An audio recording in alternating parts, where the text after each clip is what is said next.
How's it going, everybody? Welcome to the Cyber Clinic Central podcast. My name is George, and today I'm joined with Mehdi Abid. How you doing today, Mehdi? I'm doing well. How are you? That was very professional. What? That was extremely professional. I've been practicing for the podcast a little bit. Try to get my foot in the door. I've been listening to some podcasts, but all right. Yeah, well, yeah, you did pretty good there. Thank you. Hopefully, we can carry that on to the future ones as well. I hope so. So, why are we here? Well, we're here because we've been making a bit of a blip in social media, some videos, and it's all fun and games, but sometimes we gotta have a platform to talk seriously about what's going on as far as the concepts that we try to cover in our social media accounts, and actually explain what it is that we're actually talking about in those skits, because not everybody's going to be able to understand them. Maybe people can look it up, but I mean, we don't want to have people just kind of be confused from our content. So we've had comments with people saying, right, what are you talking about? Right. So what we do is essentially on TikTok, Instagram Reels, YouTube Shorts, we create a lot of fun reels, fun short videos that kind of make parodies of a lot of cybersecurity concepts. Now, to the regular Joe who does not too informed on cybersecurity, or they only hear about ransomware in the news, that might be an impression like, hey, maybe it's not that serious. These guys are poking too much fun of it. Yeah. But that is not the case. That is why we're talking about it. Definitely not the intent there. Right. We do the comedic sketches because we're trying to kind of make something that will stick to your mind, and maybe you'll remember it if something that's entertained you, but it's definitely not something that you should be taking lightly at all. And that's why we're here, right? Because we definitely want to just kind of really deliver the seriousness of the topic to the people that are maybe our clients, maybe people who just find us randomly online. Right. So let's backtrack before all the skits and everything. Let's talk about who are we? Who is the Free Cyber Clinic? What is this Cyber Clinic Central? They've heard Cyber Clinic a few times already in the past couple minutes. Yeah. Who are we? Where did we get our start? So from the perspective of anybody listening to this podcast that's not a student, the Free Cyber Clinic is an organization, student-led organization. Student-led organization out of UNLV that wants to help small businesses, or what they refer to sometimes as micro businesses, improve their cyber posture, just in general. So we are trying to do assessments of the business. We actually show up to the business. We walk around, look around, look at the physical security, look at the cybersecurity, look at the vulnerabilities, risks, and so on and so forth. And we identify any problems. We talk to the business owner about it, and then we try to kind of draw a line between the problems that they're having and solutions they can implement, because we're not asking anybody, for example, to get a sock right in a mom and pop shop, right? But we are trying to at least make people do common sense things that is going to probably get you 90% of the way to a secure shop. The reason I said earlier that it really also, what is the Free Cyber Clinic depends on your point of view, is because if you're a student, that the whole definition kind of changes, right? Right. So what would that be? Yeah. So this Free Cyber Clinic, we're kind of hitting on two major points. Right now in cybersecurity, it's not the same as other job fields. So for example, a common example I like to use is software engineering or software development. The path is a little more clear. You go to school, you do your undergrad in computer science, you get your experience, you do some fun projects, maybe you get an internship one summer, and they have entry-level jobs that are set out for you in the workforce right now that you could go to apply for, and they're made, early career jobs, they're made for people straight out of college. Yep. Okay, translate that over to cybersecurity. What's an entry-level job requirements in cybersecurity? Okay, you need security plus network plus 3 years of experience in the field. And you start reading these requirements on the job application, you're like, this doesn't sound too entry level. I just got my degree in computer science, and for a lot of students, it's really not too many universities, to my knowledge, have a bachelor's in cybersecurity program yet. Up until this point, it's you're doing an IT or computer science, or networking as well. Yeah. So how are you supposed to bridge that gap between, getting your formal education and getting into the workforce? So yeah, and just to be clear, it's not because of, for some reason there's some sort of evil cabal that's preventing people from getting entry level jobs in cyber. It's a consequence of the nature. It's a vicious circle.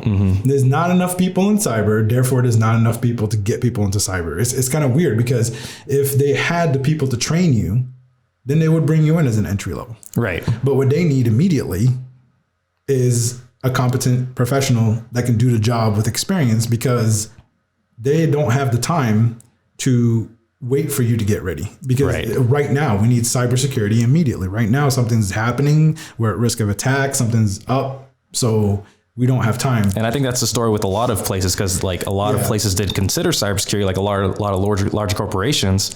So they're kind of like, hey, like we're behind now. It's not like Microsoft has like years and years worth of software engineers where we could train you in-house, do all this. Right. We need you to protect us today. Right. So you can't, it's not one of those situations where you say, well, cyber is just unique. I think that any job, honestly, that is just kind of starting to spin up its wheels for how important it is and how much staff it requires will probably have this problem, because you're at the beginning of the road. You're at the beginning of the road, right? There's no road to follow. So, I mean, obviously this does not pertain to everyone. There's plenty of schools out there that probably have some really awesome internships that they're probably sending people to. There's probably a lot of pathways. There's people who, like, if you go to a boot camp, for example, maybe they have a hookup somewhere, right, to get you a quick job right away, making really good money. So what we're trying to say, I guess, is not that this is a problem that cannot be solved with anything but the Free Cyber Clinic. But one of the biggest facets of the Free Cyber Clinic is trying to bridge that gap by actually just giving them what they want. While these students are in their undergrad, pursuing their bachelor's degree, even their master's degree, we have a lot of grad students in our program. You and I are grad students in the program. Yep. So you're able to get that experience while you're in school. So, hey, by the time that you graduate with your bachelor's degree, suddenly that conversation is like, hey, I have 2, maybe even 3 years if you get in early, worth of experience of applying cybersecurity maturity frameworks to small businesses. I have a couple certifications, because one of the things that we offer in the Free Cyber Clinic is certifications and certification training. Yeah. So we kind of produce a better candidate through the Free Cyber Clinic and help. We're just another outlet to kind of, like you said, bridge that gap. Yeah, absolutely. And of course, the byproduct of that is also networking, in the sense of knowing people, not networking as in. We're not talking about ports here. We're talking about networking, face to face, talking. So networking, you kind of get to know people. So we're also trying to, as I mentioned before with that road, right? We are trying to pave a road too. So if a member of the Free Cyber Clinic were to become a CISO someday, maybe they can look back and say, well, I need some staff, I need something. And I can count on the Free Cyber Clinic membership to be pretty dedicated, because it is a lot of work. It's a lot of volunteer work. A lot of people also have jobs on top of it. Plus people have their school commitments just inherently. Right. Yeah. So that road is being built, is being paved by what we're trying to do. So that's from the student perspective. Now, from the business perspective, which we already covered. Yeah. But I feel like there's more to be talked about on that topic, because one of the biggest threat vectors, you would say, in cybersecurity, one of the biggest gaps that's not secured is small businesses, micro businesses. Right. So yes. So when you and we've had conversations several times with some of these third party companies that do cybersecurity work. Right. Right. You got your consulting firms, you got your managed service providers, and so on and so forth. All of them would love to. And in fact, a lot of them help us out significantly. We've had some really great mentors, people who basically said, look, you guys are doing great work. We want to hire you when you graduate, so on and so forth. But when you say, hey, how come nobody is helping the small mom and pop shop? Right. Well, it all comes down to business. It's not very profitable. You have to expend an insane amount of resources, and your return on investment is almost nothing. Correct. Yeah. And even Even You just spend hundreds of thousands of dollars on some kind of brand new cybersecurity tool to do automatic monitoring of traffic from a mom and pop shop. and then you're going to ask them, all right, I'm going to need you to pay $20,000 a year for me to monitor your stuff with my SOC. It's not realistic. It's insanity. It's not going to happen. It's just not going to happen.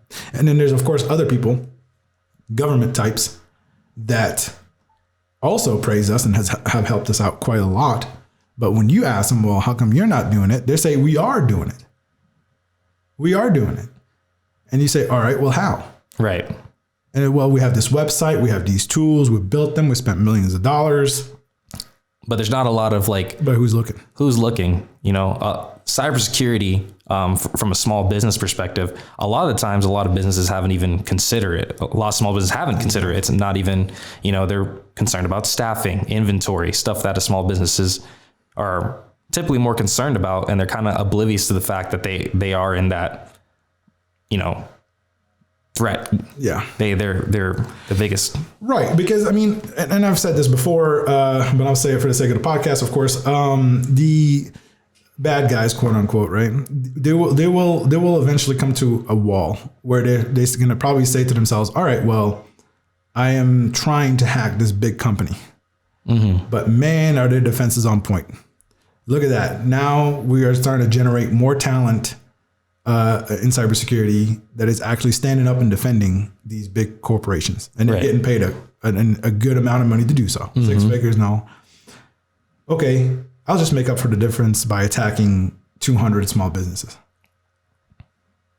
Right? Honestly, that's just everyone. That's just humanity.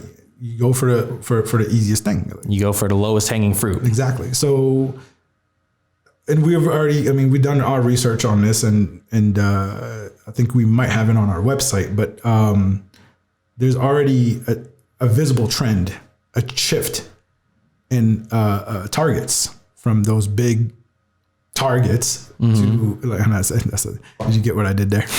Basically target. Yeah. Anyway, there's a big shift going on now between going for the large corporations and trying to kind of strike it big, to attacking smaller businesses with, in particular with things like ransomware, asking for $1,000 or $2,000 and just do a couple. You do a couple, you do a few. Because there's absolutely nobody really standing in your way. Nobody's monitoring it. Exactly. Yeah. So that's who we are in a business, from a small business perspective. Right. We provide service to them. We have a motto. We like to say we care about small businesses. CARE stands for cybersecurity assessment, remediation, and education. Yeah. That's essentially our, from the beginning to the end, process that we implement with small businesses. Yeah. You touched on earlier with the assessment. We go into the remediation, and through each part of the process, we're educating them along the way. So by the time that we're finished with the small businesses, they themselves, the business owner, the employees, have a little bit better understanding of cybersecurity itself, which I think is very key, because the more you understand cybersecurity, the more you're aware of cybersecurity, the more you take it seriously, and the more you're willing to do more about it. So just again, for the sake of kind of highlighting the points that we want to make here, there's really two types of people that we've run into while doing our assessments and our remediations and so on. We have the kind of individual who just really does not care about cyber whatsoever. They are literally looking at us as just a passing breeze. We're going to come by, do a bunch of work for them, look around, hand them a report at the end, tell them what we can and can't remediate, and then they can get back to doing what they actually want to do, which is their business. And then we come through, and all of a sudden we start making some comments. Oh, well, look at this. And we hand you a big report. Hey, look at this. And that person's mind maybe starts to change. Well, at least from what I've seen. It's like, maybe, oh my God, maybe this was a big deal. Maybe this was something I should have been concerned about. I don't want my business to shut down, right? And then you have the other kind. The other kind who is, they watch the news and they read some articles. They say, for example, I know that I'm in trouble. I know that I'm in trouble. Please. I don't want to go remote with my business, even though we're in the middle of a pandemic, Right. because I'm scared. I don't want to get hacked. Mm-hmm. I need your help. But this is like an illogical fear. So you have that side. Exactly. Of course, people fall in the middle all the time too. Mm-hmm. But you have those extremes, and people kind of just fall somewhere in the middle as well. Yeah. But those people both, I'm sure you agree that both those extremes can be educated back to the middle. Yeah. I think the education part of the care process is what really, it's my favorite part of it. Outside, I like every part of it. I came up with care, or ear at least. Wow. But I think the education, because it's lasting. Because, after we do the assessment remediation, we're gone. Yep. That's it for us. But the education, that's something they will carry on and hopefully continue to implement in their business, because they've now maybe I'm the business owner that, I'm oblivious to cybersecurity. I don't care. I care about making the most profits. Yeah. But now that, I've been educated, I've been better informed about the risk that's out there, that kind of gives me more considerations for my business. And also from the other side, if I'm freaking out about the news, because, a lot of people see the headlines about ransomware, $20 million ransomware, and all these other companies getting sued because of all, data leaks is another big one. Well, it kind of brings them to the middle, like you said, that, hey, those things are happening, but. Right, because we have to walk a fine line most of the time. For the people that we consider to be a little bit more oblivious, we have to show them things that will make them care, because, hey, there's NRS statutes that you need to be aware of, and ignorance of the law and all that, right? Yeah. And then for the people who are a little bit hyperactive in their concern, we kind of have to give them factual information to temper that fire. Relax the anxiety. Yeah, relax the anxiety a little bit. And then all that stuff is part of our processes. But another thing too, with the education piece, is that there's millions of dollars, hundreds of millions of dollars being spent on a daily, or I should say on a yearly basis, to help small businesses with cyber constantly, but nobody's looking, like we mentioned. Right. So I guess one of our functions, as well as the Free Cyber Clinic, is we kind of turn your head to look at the relevant things that you should be looking at as a small business owner, because, it's not like they're being abandoned. They're very much recognized as the bedrock of the economy. Right. So I kind of want you to talk a little bit more about this, because you're pretty well versed in it. Talk about the critical supply chain and where the small businesses apply into that. Because, some people might think, well, yeah, you're helping small businesses, but what's the bigger picture, right? Well, it's not really the bigger picture in a sense. It's what does that business do, or how do they fall in the supply chain that can affect a bigger business? Does that make sense? So I mean, if we can take a look at it from an ecosystem view, right? If the smallest organisms are being eaten by a little bit bigger organisms, and then eventually you end up at your apex predators, right? What happens if that smallest piece, that smallest organism disappears or is poisoned, or something happens to it? Now the whole ecosystem would collapse. It would collapse. And this is actually very apparent in some of the cases, some of the well publicized cases of attacks that happened on hospitals, etc., because a restaurant next door got hacked first. Right. There's actually a pretty recent story about that, right? About the hospital. A lot of patient information was leaked because there was a cafe either near the hospital or within the hospital. Yeah. And it's very popular for a lot of these cafes and restaurants now, since the pandemic, to have the QR code menus. Right. So that QR code was compromised, and that led to... Right. So somebody's probably using their phone that they got, maybe they got issued a phone, or maybe that's their own personal phone, but they downloaded something on their phone from which is very common. Right. And then they go, by the way, don't trust QR codes. That's an FYI for this podcast.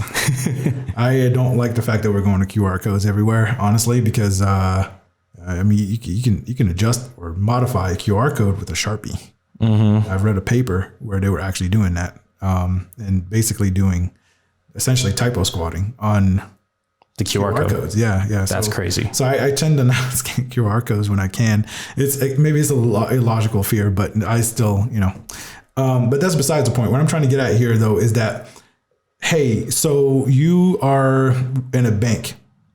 Banks are very, you don't want cyber attacks on banks. Yep. Okay. All right, cool. Well, you just spent an insane amount of money hiring whoever you want to hire to look after your cybersecurity. And you're doing all this stuff to make sure that you're secured. You're doing all this stuff to make sure that you're not going to lose any data or money, what have you.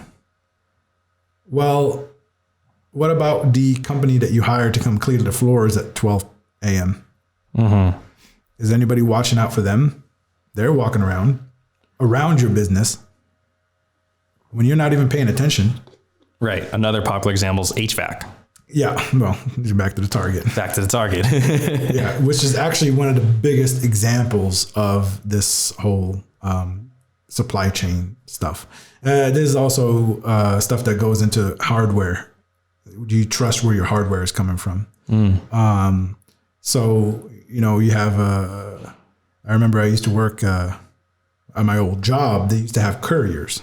These couriers basically had their own companies, and they would just move parcels back and forth. Okay. Well, if somebody hacks their phone or is tracking your package and steals it while they're not paying attention, and so on and so forth, it could be a bad day. It could be a very bad day. And that's why and I've had this before, and I feel very strongly about this. I've had people tell me, well, why do you care about a restaurant? Why do you care about a janitorial service? Why do you care about a small tax firm? Oh, that's because we need to secure our base. And I have no idea who else is using that service. That could be working for you at that big company. Right. Yeah. I mean, is it likely? Probably not. But why not? Right. Yeah, no, I completely agree. You have to make sure all your aspects are covered, and the third party services that a lot of companies use, the HVAC, the restaurants that they have on some of these bigger buildings, they're just as important. Yeah. Because what could it might be just a restaurant, cool or not cool, but what else is possible that could spawn from that? Yeah. And of course there's like the sideline benefits as well, because I mean, think about it this way. You got a person starting a small food truck, and their food is really popular, but we help them with their food truck and securing, and because we look at physical security as well. And yes. We look at all risks, not just cyber. That's just part of it, a big part of it, of course, but it's almost comprehensive. Yeah, it's very comprehensive. But just to say, this person on the food truck, he becomes very popular. Now he opens a restaurant. Now he has opened several restaurants. Now he has a home office. I think that experience that they have with cyber early on will probably translate to them taking it very seriously once that business grows as well. Right. So, yeah, I'm not a fan of people who assume that smaller businesses are not really worth it. We shouldn't really care that much. I think that's definitely a fallacy. Yeah. And given the amount of millions that's being spent trying to protect those businesses, I'm sure that most government agencies also disagree. Yeah. But yeah. But they might have not had the best methodology about doing something until recently, or until we came along, and we've had a lot of government support what we're doing in the community. So, but honestly though, we're the only thing that really differentiates us from what they're trying to do. They're trying to educate as well, but the only difference is that we kind of boots on ground. We strap in and get boots on the ground and actually go there. We don't wait for you to come to us. We go to you. Yeah, exactly. And I think what we touched upon earlier, why would you want to protect a small business? And, I also want to bring to light the cost of, a cyber attack. A lot of times, if a small business is a victim of a cyber attack, they're going out of business. Yeah, that's true. They're done. That's it. Because I don't know the metric off the top of my head, but it's enough to put them out of business. And you might be thinking, well, why isn't the small business securing itself? Mm-hmm. It was what we talked about earlier, because the cost of these assessments just to generate paperwork, just to go in there and tell you what's wrong. I know you guys have heard the story of like the repairman comes in to check your washer and dryer just to tell you what's wrong is like $100-$200. Yeah. It's the same story in cyber, but thousands and thousands of dollars just to generate paperwork. And we haven't even fixed anything yet. You're still vulnerable and you're already out 25 grand, 35 grand. And these are just ballpark figures that we've heard from industry professionals, and we haven't done anything yet. So what's nice about us is that it's volunteer, right? Right. It's absolutely volunteer. It's absolutely free. And it's actually kind of funny how when you mentioned that it was ballpark, because most people that we talk to and we ask, well, how much would you charge this kind of business for your services? Everybody's cagey. Nobody wants to tell you. Mm-hmm. Well, it depends. That's what you get. Well, it depends. I'm not so sure. It depends. Well, we have to see. The reason why is because it's just not cost effective. So they're not being evil by trying to charge you 20 grand to go and do an assessment for you. They're not trying to, break your bank. What they're saying is, well, this is the cost that makes sense for us when I have to go do an assessment on 100 endpoints. When I have to figure out what 2,000 employees are doing and so on and so forth, right? So when I have to go out there, this is the cost that makes sense. So they're targeting who they're targeting, and they're pricing their themselves at a point where they're probably not going to be able to. So for example, say I was a small business owner, mm-hmm. and I really wanted the help of a professional cybersecurity firm to come and look over my restaurant. Right. They're going to charge me 20 grand and they'll do a fantastic job. I'm sure they will. Right. And the thing is that I'm going to look at them, say, I'm just a person who's crazy and I would want to spend 20 grand on an assessment like this. The thing is that even all their recommendations and the stuff that they tell you to do based on all the frameworks, whatever framework you may choose, you can't even do. Right. You can't. It's not even, and that's trying to get you as close to 100% as possible for absolute locking you down and then allowing your business to still function, because that's part of it too. Mm-hmm. But you don't have a SOC. You don't have anything. You don't have anything that, you need a SIM. Oh, I do. You need to back up your logs. What? Yeah. And all of that. So what we're trying to say when we say it's 20 grand for the services that we perform, that's kind of, this is what you would have to pay to get the service that is well beyond what we offer. Mm-hmm. But no one is going to offer it to you for cheaper because they're going to want to go the whole way. Right. Right. It's like going in for a haircut and you're like, I just have this one hair I want off. They're going to say, okay, you're going to have to pay $20. We're going to charge you how we normally charge you, right? As soon as those scissors hit the hair. The job's a job. The job's a job. Mm-hmm. They're not going to be like, well, I'll charge you 20 cents because you're only wanting that one hair. That's not how it works. Maybe that's not the best. No, I think I understand. Right. So, so when we tell people about the 20 grand figure, 25, whatever, they're shocked. They're like, well, how? What do you mean? This is crazy. Well, that's because we're getting you a good percentage of weight there by doing honestly very common sense and simple stuff. Right. Don't write down your passwords. Mm-hmm. Oh, wow. Can I charge you 20 grand for that? A lot of simple stuff can be done to prevent these major things. But I wanted to bring it back to where we first started to kind of wrap all this together.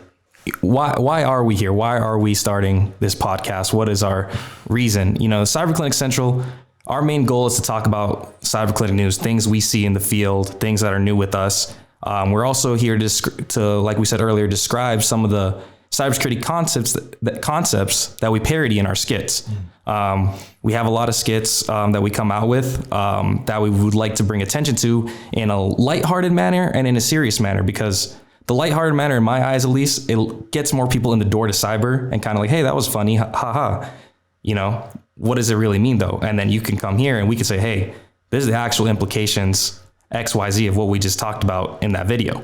And on top of that, we have a lot of industry professionals that we've networked with, and no, we're not talking ports, that we have conversations with like this all the time. They're just not on a pod. They're, you know, at coffee shops, over dinner, and we plan on bringing a lot of special guests to come and talk to you guys, CISOs, government officials, professors in the industry, stuff like that. Yeah. Yeah. And that's perfect because, yeah, one of the things that you probably should identify right off the bat is who is this for, right? Mm-hmm. So this is for us because we want to talk to and preserve information from people who mentor us and help us out, people who have something to say to us, people who can give us advice on how to improve. So that's one. And then it's also for the client. Right. Something that we can point them to and say, hey, look, you know, there's this really funny sketch that we did, but here's the thing that will explain to you why it's important. And lastly, it's for anyone who's interested in cyber and maybe wants to kind of get involved with what we're doing as a community here. Right. No, I think you placed perfectly. And with that being said, thank you guys for tuning in to Cyber Clinic Central. My name is George. Yeah, I'm Mehdi. And we'll catch you next time.